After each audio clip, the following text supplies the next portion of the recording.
Welcome to the Crypto Market Minute. I'm Doug. Let's get to the charts.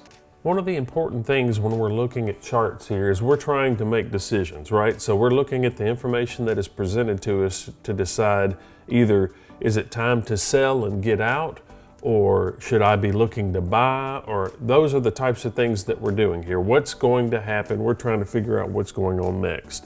And one of the key components that we talk about in the GRASP here is multiple time analysis.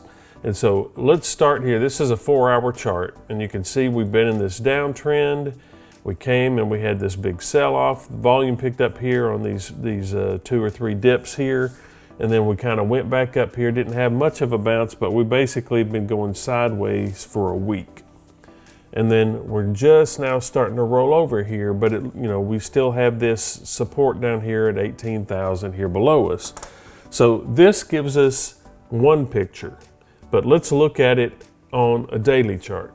Now on the daily chart, we could say this might actually look even a little more bearish here because we've had this sell-off, we went sideways, sold off, going sideways, and now we're moving back down toward these lows again. We do have this pivot here, which we don't know if that will hold or not. But given the way that it's behaved over the last several months, you would think probably not that this thing's going to break on down and come on down, which it certainly possibly might. But let's look at it on the weekly chart. Now on the weekly chart here, we have a different look. So we do have a multiple months, so about 6 months we've just been going down, right? So this is a huge sell-off, bigger than we've ever seen anywhere else on the chart, anywhere as far for years. You can go back and look. We've never had this big of a sell-off down here. We have come into this area of support. It's not a big area of support, but you can see we're kind of in this area of support right now. Now, one of the things that I would say looking at that is we don't see significant, on this sell-off here, you had, look at the capitulatory type volume, literally, where it was just a puke out. But here we really haven't had. We had some good volume on this bar here. But I mean, compare it, that when you go back through time, that's just kind of an average sell bar.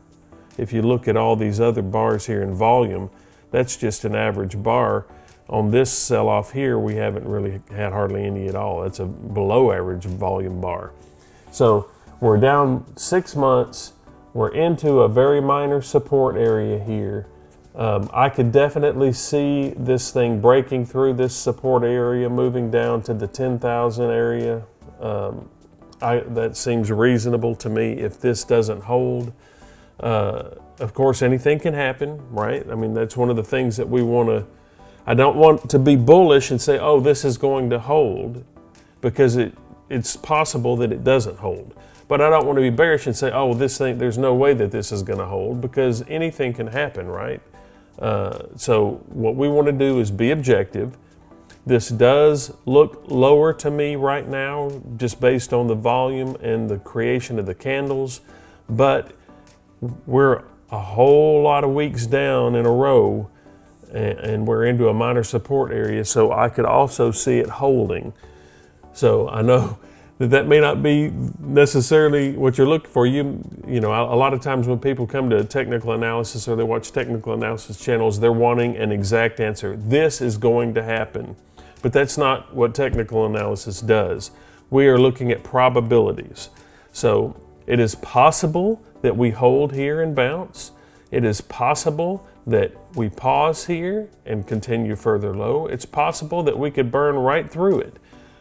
We want to look at what the most probable thing is. It looks lower to me, but the fact that we're multiple weeks down, almost without hardly any significant resting, gives me pause. So those are that's kind of my analysis on looking at Bitcoin right now. Well, that's all for this morning. As always, remember to like and subscribe. And of course, if you have questions, leave them in the comments below and we'll get back with you as soon as we can. We'll see you back here on The GRASP.